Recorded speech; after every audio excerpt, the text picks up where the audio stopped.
By the time I got to Rwanda, I had learned one of the most important lessons of my life from failure, and that was humility. We so often come in as outsiders with answers. If you come in as a guest and start asking questions and listen to other people and who they are and what they want first, and you do that long enough and you show up through thick and through thin, over time you'll be treated as a local. And I think that was the secret sauce, plus the fact that you are not spending the rest of your life here. And so if you want to build an institution, it has to be Rwandan. And number one, you need co-founders, and two, you can never take credit. You can share it, but you can never take it. Wouldn't you describe as maniacal and just going at lightning speed at a time? What would you like as a co-founder back then? First of all, I'm still described as maniacal by some people and going all the time. I worked with the first 3 women parliamentarians in the country. And so this was not their day job. However, without them, we wouldn't have had the legitimacy, the context, and I could roll up my sleeves with 2 other women who were more at my level to get things done. We had fun. But at one point, because I was such a lunatic in terms of how fast I moved, I got malaria. And Immaculée, one of the parliamentarians, came to my bed and said, well, now that you're finally sitting still, there's something I need to tell you. You're going too fast. And we can't keep up with you. I actually had a mentor at the time, a woman named Mary Rosales from the Philippines. And I went to her in tears because I felt that I was failing again because I was moving so fast. And she said, let's problem solve this. How would we organize it so that progress could be made, but you could constantly be creating the power in other people? Over time became Rwandan. And now if you walked in, nobody would even know who I am. And that to me is success, that you work with people, you let them lead, and your footsteps disappear. I wanted at this point to talk about Agnes. So Agnes is one of the co-founders, but then she later became one of the highest ranking planners in the Rwandan genocide. Did it make you question who you were working with and thinking, gosh, do I need to care about the monster inside of us? Some kind of safeguard to ensure we don't cross that line. My personal interaction with it changed my understanding of what it means to be human fundamentally. Sitting across from Agnes in prison and thinking about this woman who had a freckled face and wearing a pink dress made me realize that it's too simple to try to separate the world into good people and bad people, angels and monsters. That angels and monsters live inside every single one of us, and that our monsters are our broken parts, our shames, our grievances, our insecurities, our secrets. And that in times of insecurity, and I frankly feel we're living in one of those times right now, it becomes really easy for demagogic leaders to prey on those broken parts, to blame, and sometimes to make us do terrible things. And Agnes represented that more than any other human being, because people would say, would you have imagined that she would have helped lead a genocide? And I would always want to say, how many people do you work with on a daily basis that you think, oh, you could do that? And yet, in a world where success is defined by money, power, and fame, people start searching for power and choose power over purpose. And that's what ultimately leads us to do things that we shouldn't be doing. I tried out to be an auctioneer and made it through a sort of series of cuts over 4 days. And I just started taking auctions night after night after night.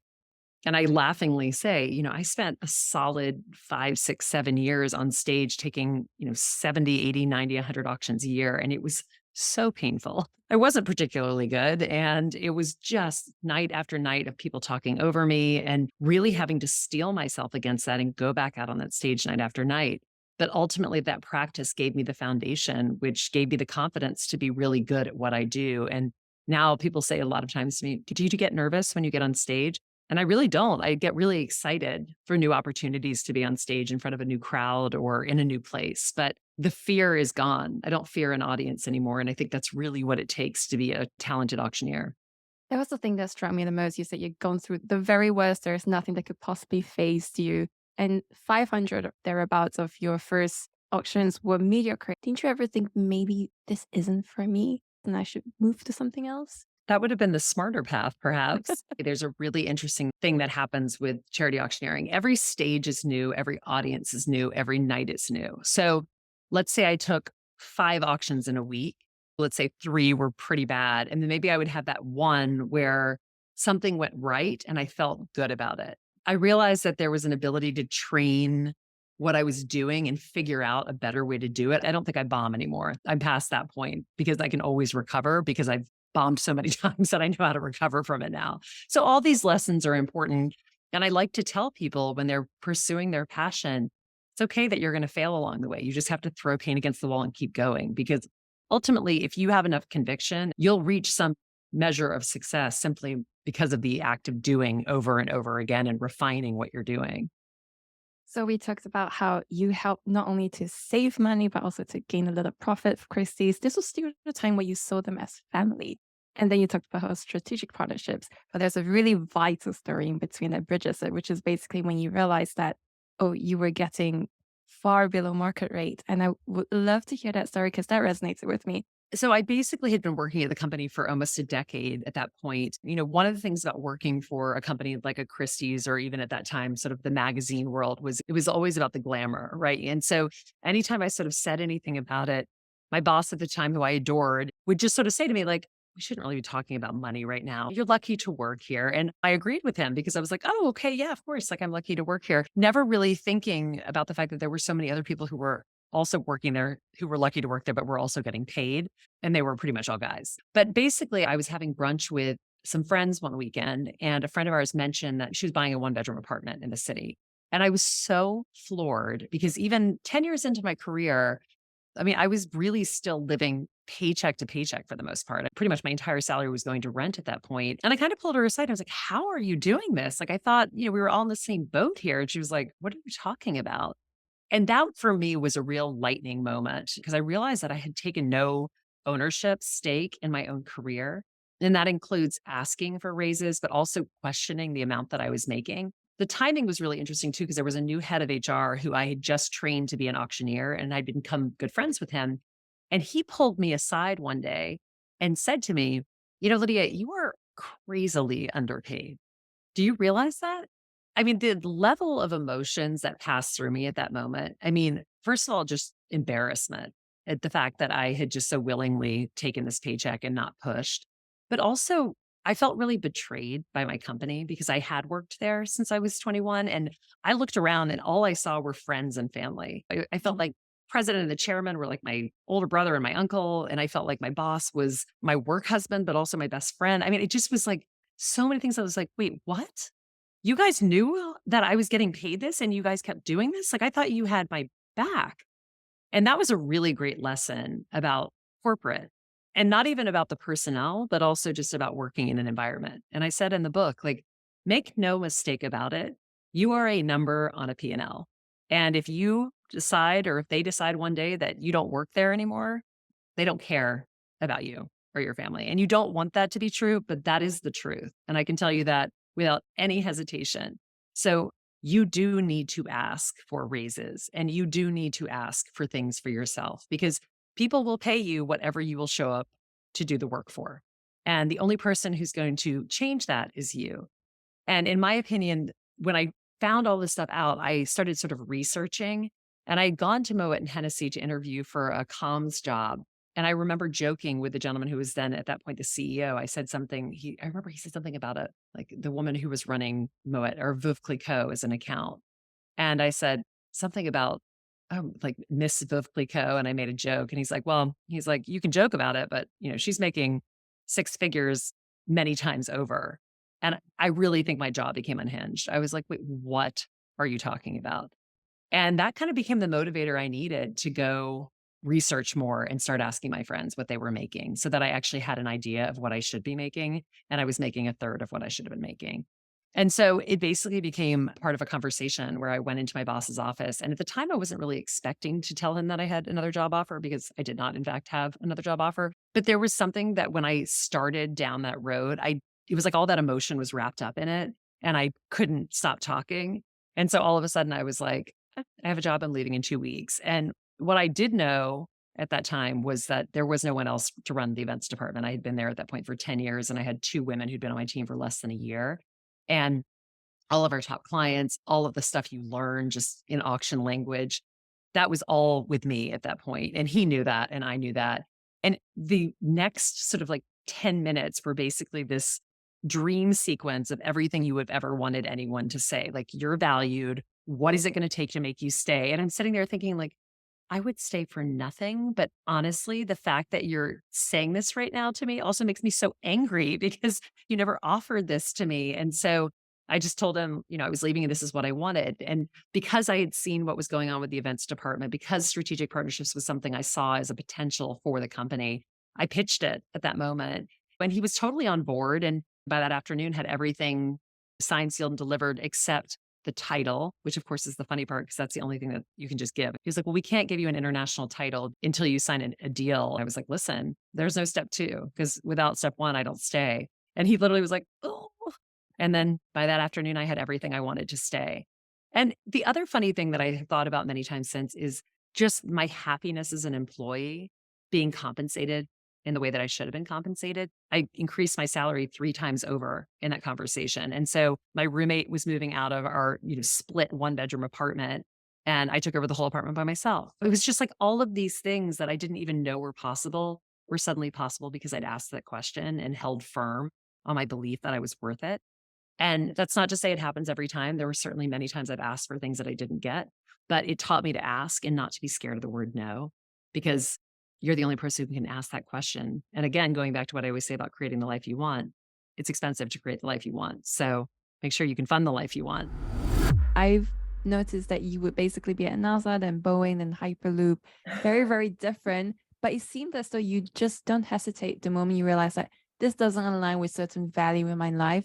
I'm going to switch and find something else. Normally, like for me, I find it very hard to leave, even though it doesn't align with what I'm interested in. But you don't seem to have any issue whatsoever. And I wonder why. Yeah, I didn't notice this about myself until a bit later in life. I read a book. I forgot what book it is. It's basically like with every job, there's passion and there's your work hygiene or something like that. And if the pay is just good enough, maybe you don't love your boss, but you like them enough. And it's like you get annoyed. You might compromise. You still are okay with it enough. You will still kind of stay at the job. But I think for every job I had, I hit a ultimate deal breaker, which if the job was like pretty good enough and I was like pretty happy, I feel like I would have stayed much longer. But I hit deal breakers and I was like, you know what? I can't continue this. So I would go to the next job. So what have those deal breakers been? How do you decide this is something that I can't compromise on? So the first one was location. That's why I moved from Florida to Los Angeles. And then when I was in LA, I was working at Boeing. And for that one, that was just the pace and the work environment. Didn't love it. So I transferred. I worked at Hyperloop, which to be honest was the best job I've had in my life. I loved it, loved the energy, loved my coworkers, loved the job because Hyperloop's not doing so hot right now, but as an engineer back in the day, you just had investors throwing like millions of dollars at you. And then they'll just say, okay, here's a bunch of money, figure out what projects you want to do that would go towards the cause of building this.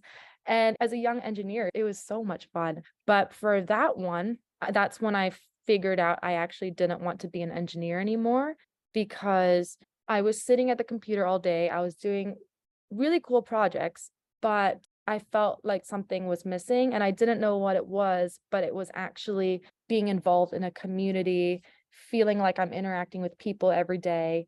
And also I was really homesick for Singapore. And that was kind of when I decided, you know what, I think I need to come back home.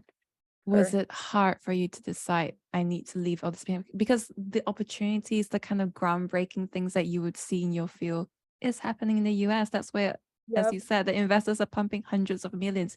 You wouldn't really see that in this part of the world.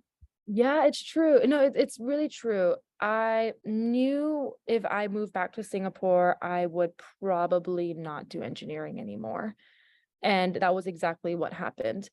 I would say I definitely struggled coming back to Singapore because when I was in the States my whole life, I felt like I was always one step ahead of where I was. I was like, all right, I know what I'm going to do next. everything just seemed to flow so easily. And when I came back here, I got hit with a lot of actual life questions about what is my why, right? What is my why? How do I actually want to live my life every day? What truly makes me tick and happy and feel purposeful for other people as well? And those are questions I never thought about before when you're in your 20s and just doing jobs that sound cool, right? So it was difficult for me to move back to Singapore. I love it here though. So your fiance said, regardless of everything that you've done or not succeeded on, you need to put yourself out there. How did you figure out what you were going to do? Well, that was when TikTok was starting to become big. It was already pretty big. 2021. It wasn't pretty big. right at the beginning. How did I decide on TikTok? So he and I had our own little accounts and we just like making like fun TikTok videos. No one could see them. It was just our personal account. But he was like, why don't you just put yourself out there on TikTok? That is so out of my comfort zone. I have not put myself on a screen before. I'm a very awkward person, actually. What I did was, okay, if I'm going to put myself on TikTok, it needs to be something I feel comfortable with doing. And I cannot go on TikTok and be like a comedian. I'm not funny in that way. Or be one of those influencers who's always like, this is my life, this is my room and everything. I'm like, okay, I'm not like that either. So I spent 2 to 3 weeks on TikTok analyzing the app. Like this whole math account was not by accident. Analyzed the app, wrote down my strengths and my weaknesses, and then I filmed myself just talking about random stuff and analyzed the way I talk. And I was like, okay, what can I do with this? It just was the weirdest experience, kind of like watching and analyzing myself in that way. It's very cringe. I love it. It's so necessary. Yeah, it's so, and I still feel like I have a lot to improve on as well. After that, I also wrote down a lot of my interest. And one of my interests is like STEM, engineering, all that type of stuff. One thing that I found is that there are a couple of math creators on TikTok. I was learning so much from them because my math was never really my strong point despite doing engineering. And I was like, I find this really fascinating. I find this really cool. I feel like this is something that I could learn and then reteach to people on TikTok. So that's how I decided on math. And then that's when we decided on the name Pink Pencil Math, because I didn't want my name on there. I wanted to be an anonymous person. There was no Tanya Zakwich on there, nothing about me. It was just called Pink Pencil Math. And I would wear a pink pencil in my ear. So it's like easy to remember. I read a book on branding about this and I started making videos and it actually took off. I love that you threw away the line of, I read a book on branding about this. Tell me more about your thoughts, the process of branding yourself, because it's so well done. Yeah, I did spend a good amount of time on. I went through like different brand names, but one thing that I've always loved is brands that convey imagery and something from the brand name that will make you think of that brand. So for example, like my brand name is Pink Pencil Math. So whenever you see a pink pencil, you might be reminded of, oh, Pink Pencil Math Lady, that math account, or even if you see a pencil. So I like that, being able to remind somebody of that brand. I also love brands that have color in it as well. I mean, it doesn't work for every single brand, but for this, it did. For educational stuff, I feel like colors do work. That was my main criteria and something that sounded cute because that was what I was going for. I learned the value of money from a very young age. That was another lesson. And so there were many years where we couldn't really afford anything really. And so I said to my dad, I'm going to start working. I'm going to earn some money. And he was like, well, you're 12, so it's not legal. And so when I was 13 and it was legal, I went out and my gosh, I worked about 10 different companies over the next few years, about 3 at any one time. As you said, I guess it was a hustler, but I just loved working and working really hard. I really believe in that phrase, the harder I work, the luckier I get. It's something that I'm teaching my 2-year-old son right now, work really hard. It's the effort you put in that drives a lot of the output. Do you feel like that experience scarred you in a way initially to startups? Because you end up working for 8 years in Morgan Stanley, which is a very stable job. You are exactly right. I saw my father have no stable income, just constantly putting every penny that he made from one startup into the next startup. And I thought, wouldn't it be good to actually have a salary for a little while? have a sort of typical job. But also I did math and I loved math. And I was like, what's the best way to put math, or maths as we call it in England, to good use? And this was pre-financial crisis. And so back then, working in an investment bank, I only spent 1 year in investment banking, by the way. The rest of it was in research and equity sales, which was just so fun and exhilarating to, be deeply understanding companies and spending time with the CEO and writing reports on like what direction you think the company's going to go. And so I really loved that job. I didn't think I would stay there for 8 years, but I was between London and New York and worked in both offices. And so did love it.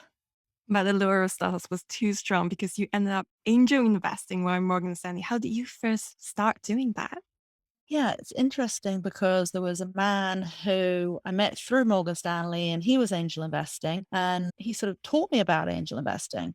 I think in America, it's terrific because you learn these things at a young age. You probably learn what it is when you're in school. In England, it's quite the opposite. You don't really know what venture capital is at a young age. You definitely don't know what angel investing is. You sort of heard of private equity as an asset class, but that's about it. And so he taught me about it. And then I started to invest in companies that he introduced me to. And then he had an angel syndicate that he was a part of. And I met the other folks and started to get great deal flow through them as well. And then similar when I was in New York, a lot of the hedge fund folks that we were covering also did angel investing on the side. Good diversification for public markets. So I started co-investing with them and really fell in love with early stage investing. How did you find, or what's the best way you found to network effectively? Yes, I think it is difficult at university. It's more difficult when you're very early in a new career. So when I first started in VC, I'd be going to these conferences. There'd be hundreds, if not thousands of people at some of these big conferences. And perhaps you wouldn't even know anybody there. So it is quite intimidating just going up to somebody. I'm like, okay, I'm not going to leave this room until I've made 3 good connections. I'm just going to bite the bullet. I'm going to go to the bar, get myself a drink, and then speak to somebody there. And then they'll introduce me to somebody else. By the time you've met 3 people, you were enjoying yourself. And then you want to stay. And before you know it, you've met 50 people. I always think the beginning is the hardest part. So just set yourself a little challenge, be competitive with yourself and say to yourself, I am going to meet 3 people and then meet many, many more. We spoke about strong personalities. I immediately thought of Lady Gaga because you mentioned that she really knew what she wanted. I wonder, how did you first get involved in building house laboratories? Because you were speaking to her before there was even anything. Lady Gaga is one of the most incredible people that I have ever met. She deeply believes that you can achieve anything in this world that you set your mind to. And she's definitely a great example of having shown that. She's an Oscar-winning actress because she set her mind to that. We all know her for her incredible music because she set her mind to that. And now we're going to have House in many, many stores you're going to see across the country. And so House Labs came, to your point, because Lady Gaga had a very strong view. Her view was like, listen, I've been obsessed with makeups from a very, very young age. I used to play with my mothers. And whenever I'm in the dressing room before going on stage, I'm always like mixing up concoctions with different makeup. And she had this view of like what she wanted her makeup to look like, and then what she wanted a beauty company to look like, which will, then go into hair and skincare. She really to the point of the ingredients that she wanted in there, and these to be clean, beautiful products, and the names and the models that they were used and the exact shade of coloring. She had strong opinions on everything. And so this is not a company that she is endorsed. This is very much her company. And so we love that. We felt like, gosh, she has deep insights. To the earlier point, it is really what we look for. And I just felt like she was so authentic. So yeah, she's an amazing chairwoman of House. She used to say that I have my fingerprints all over it. It's like a crime scene. And then before you jumped into this investment with her, you also poured over Lady Gaga's Instagram, Twitter, YouTube, just to see whether she had this engaged followership. I wonder, how do you measure engagement? If it's a social app, then we very closely measure engagement by looking at daily active users over the weekly or monthly active users.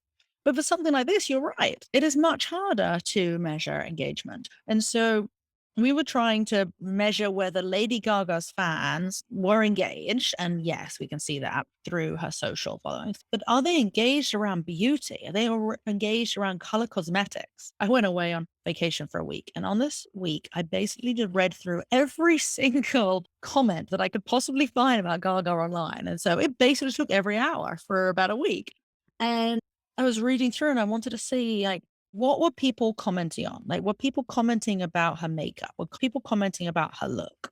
Because if that is what people associate with her, then she is going to have much more authenticity in selling that product. And it's true, like that is what a lot of people comment on her look and comment on, like, my gosh, one day she'll look like this. And then she'll put on this incredible face of makeup and look just the total opposite. And so she was able to like command attention and had a real right to win in that space. Were you ever concerned that you will not be able to separate the celebrity from the company? It is definitely something that folks talk about. We were early investors in The Honest Company. With Jessica Alba, if you speak to the CEO, Nick, when they were doing their IPO, he actually said, listen, like we are a celebrity company, but it is very much product first, celebrity second. So you really want to ensure that the product speaks for itself. And even if that celebrity was not associated with it, people would still be buying the product. And so that's true with Goop or House or The Honest Company. I think that is so important. It's like product first, brand first, and then the celebrity. The celebrity is really just amplifying what's already there. And so, yes, of course, there's key man risk, as there is with anybody exceptional related to a company. You can take out insurance for that, but it doesn't really help to the degree that you need it to. You need to ensure that that celebrity knows this is going to be a 10+ year journey. I mean, Gwyneth Paltrow has literally been doing Goop for over 10 years. And so as long as they're committed, then that's what's important. You said before that your parents' attitude was very much don't ask for permission, ask for forgiveness.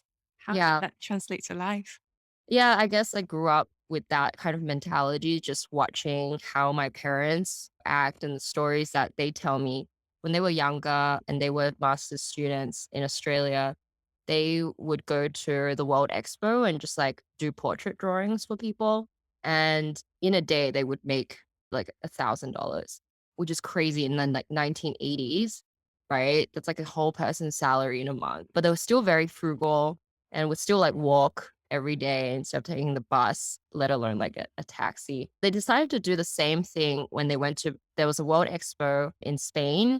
They couldn't get a license in time to actually have a store to do people's art. So they bought a one-way ticket. That was it, $200 with them. And one night was already $100, like with a shitty hostel style, which is crazy expensive. Even now it's crazy expensive. But it was during the World Expo. So they were like, crap, we don't make money. Like we just have to go home. So they went into the World Expo, bought a attendee ticket, and then just like sat down, pulled out all their art stuff, and then just started like drawing portraits. And afterwards, a group of policemen had come, and one of them was like telling them, hey, you gotta be here tomorrow. And my dad was like, no, we're not gonna be here tomorrow. And then he was like, oh, I was gonna bring my girlfriend. He was like, oh yeah, we'll be here tomorrow. After like that whole expo, like couple of months, they went around Europe, went back, bought a car, put a down payment on a house. So that's how much cash they had made during that time. So I was like, wow, you got balls to like do that. I guess that's where it came from. And when you were 16, that was a pretty momentous year because your parents went back to China and only left you $100. Yeah, that was just after the financial crisis. My parents owned a gallery at the Rocks. Obviously, that is heavily reliant on tourists. And so if no tourists are coming and they're paying expensive rent for prime location in an extremely tourist area, they had to shut that down. There was no money coming in. At the time, they left me $100. I think they didn't want to give a huge amount of money to a kid. And then I just like recklessly spend it. I think they assumed that I would just ask them for more once I ran out. But I honestly felt really bad. Also, a very non-Asian thing is my parents have always been very transparent with me on their money problems. Ever since I was 9 or 10, they treat me like an adult. I'm responsible for the amounts that they give me. So I was always extremely frugal with even the pocket money that they gave me. So when they gave me $100, I was like, okay, that's it for 3 months.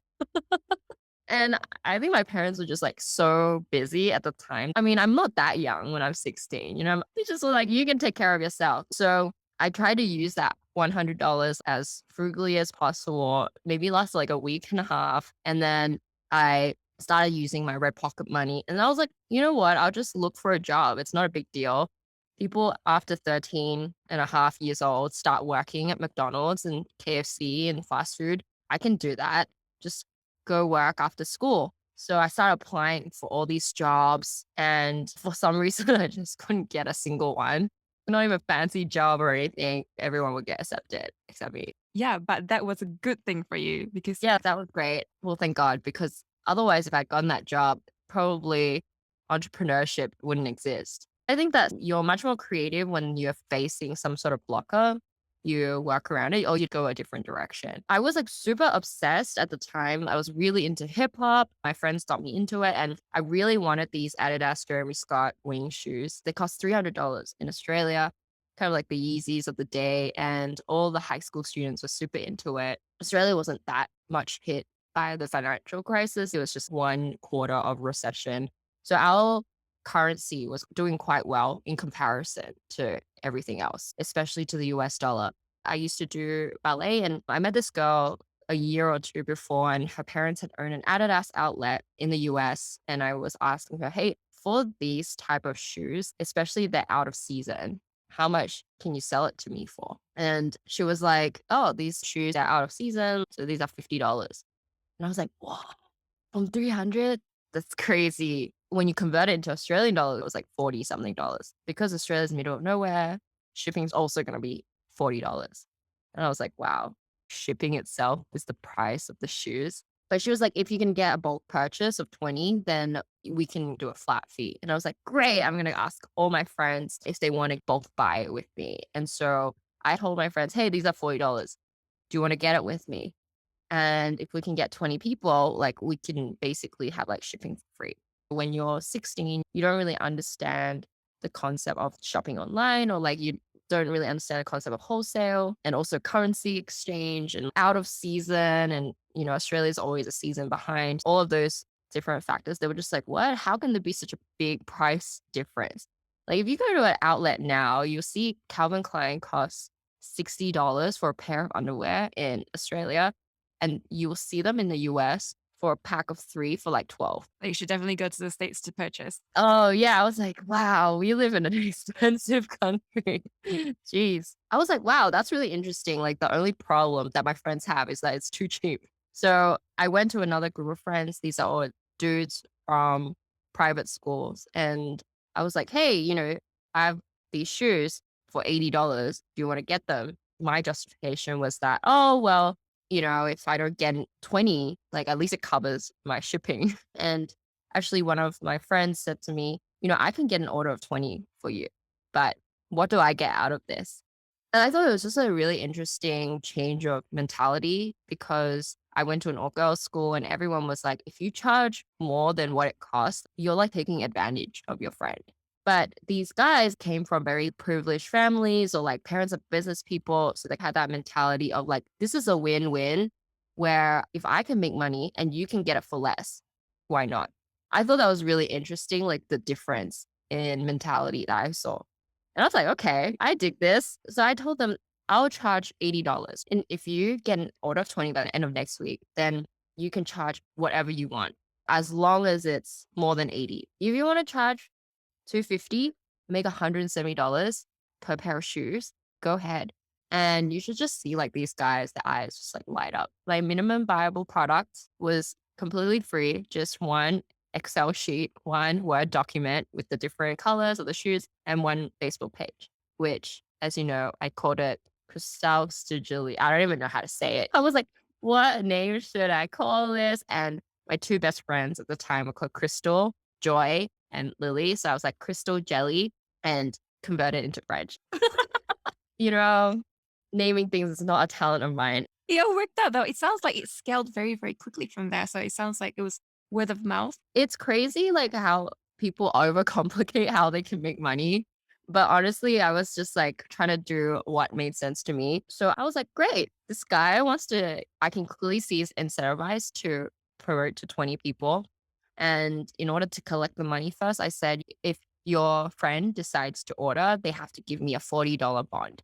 And when the shoes come and they pay the rest, you can give me the remaining 40 when we swap the shoes, just in case you order a size 43 silver pair of shoes that I can't sell to anybody else. And also, main problem is I don't have the money to pay for it upfront anyway. So that's the main problem. But, you just got to pitch it the other way. And then I went to 9 other friends, said the same thing, all dudes from private schools. Guess that was my market. By the end of that week, these 10 people gave me 20 orders each. And so that's 200 pairs of shoes, in which each I made a $40 profit. And that was $8,000 profit. So like 16K revenue roughly in that week. And so what was really interesting was that at least 5 of the 20 people who had bought the shoes would come back to me and say, hey, I know my friend sold me these shoes. Can I also sell it to like my friends? Because I also want to make money. So literally was network marketing to the T, except unfortunately I couldn't think of a recurring subscription model or something. Too bad, shoes are just one off. But I think network marketing, it works because people trust people that you know. And if you can create an incentivization model that works in the favor of the people helping you promote it, then you can actually grow this really fast. When I look back, the first one is that people keep asking me like, why did you only take $40? You could have easily taken a much bigger cut. I don't have those networks. So in order to really incentivize my 10 only contacts, I would rather go broad. It would motivate them much more than if I had taken like a 50-50 cut or a majority cut like most people would have done. And I think that like me having the problem of no money really sort out like I need you to pay me. That's like showing traction, right? Like you need to pay me in order for me to even order these shoes. Like I'm not going to do shit if you don't give me that money first. This is the only model that I knew because I had no money, but it was surprising to me, like a lot of people raise a lot of money or use a lot of their savings to build something that they don't know if it's something that people would pay for. So I feel like I learned those couple of things. And like business to me was really powerful, the way that it can impact the people around you, because all of my friends made a lot of money and then were able to like pay off all their university school fees, or like I bought an investment property when I was 18. So it was like crazy to me. Like, imagine if I had taken that McDonald's job.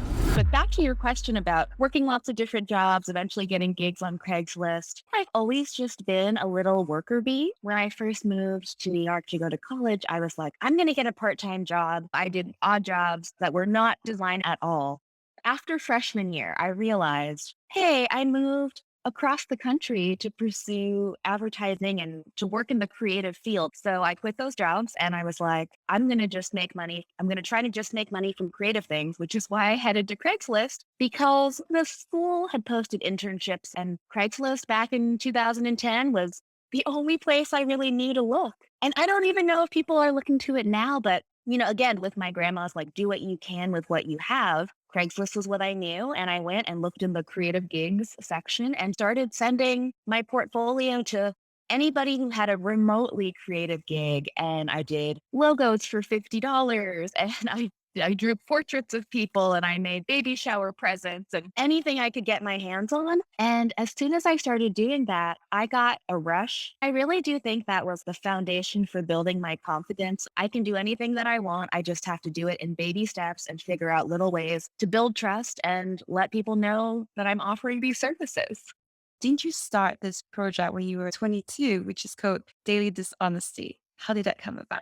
You've said before that you owe your entire career to daily dishonesty. I do. I technically do, because you hear people hypothetically talk about, as a musician or artist or creative, you need your big break.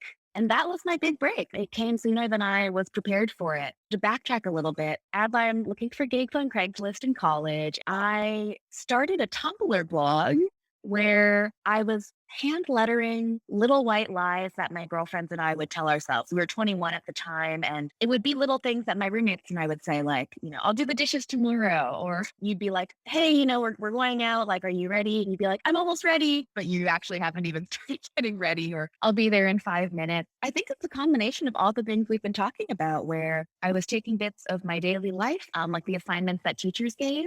But Gail Anderson gave us assignments like design an ABC book about any topic of your choice, or design a deck of cards about any deck of cards. So most people did playing cards, right? But I did recipe cards because I love to cook. But Dale's open-ended assignments really set me up for doing my own thing. So Daily Dishonesty, I was like, I'm going to do a couple of these a week and I'm going to post them to this blog and they're all going to be lies. It's going to be a big collection of little white lies. And so I started publishing these, and within a couple weeks, they started like slowly circulating around Tumblr, and then they picked up a little more steam. And by the time I was graduating college, a literary agent had stumbled across the project and reached out and put together a book proposal, and we sold it to a publisher. So I had a book deal when I graduated college for this lettering project that I started. It was a $25,000 book deal. Yeah, at the time, I was probably charging $20 an hour for freelance work with book stuff. You get half up front and then half afterwards. So they make sure you actually do the book. But that was the most money I had ever gotten in my life. So someone who's 22, I mean, $25,000 may as well have been $500,000 to me. But the incredible thing is that when you create that book, they don't let you reproduce everything they've already done. You have to do 70% of it has to be new. So the obvious question I'm sure everyone listening is, how did you find the time? Well, those 9 months that I worked at the advertising agency, pretty much all of my spare time was spent working on these daily dishonesty illustrations for the book, because you are correct. When you go from a personal project online to a published book, they want to make sure that readers have enough of an incentive to buy the book. So it needed to be 70% new, is the ability to manage your own time and take advantage of different pockets of time. You work an irregular schedule. Some weeks might be 60 hours, some weeks might be 20 hours. So it's a trade-off. And so I've gotten good at managing my own time. And when I need to produce a large amount of work, I can just sit down and do it. And so I'm grateful for those early training days, I suppose. So I try not to do it too much now. How did it go viral, I suppose? Were you actively reaching out to people? Because eventually you appeared in the Los Angeles magazine, and that brought it to a whole other level. Yeah, it started organically because I was lettering these things that people could relate to. I'll be there in 5 minutes. It was a naturally shareable project. People started sharing it among their peers. And then other artists started reaching out to me asking, hey, this is a really cool project. Can I contribute one? So I started letting people contribute their own little white lie, and it became 90% me, 10% guest artists, but it expanded to being collaborative. And then some more designers started knowing about it. And then my literary agent reached out to me a couple months after launching the blog because she had saw a couple pieces on Pinterest. And she said, hey, in order to make this more attractive to publishers, you should send your blog out to these 100 websites to see if they'll do a profile on it or feature it. I reached out. I was so surprised at how many people said yes. And if you pitch something that's genuinely a good fit for their publication, you're helping them do their job better. You just made their life easier. And so for anyone who's listening who's afraid to pitch or to put their work out there, just send the email. The worst that can happen is you don't get a response.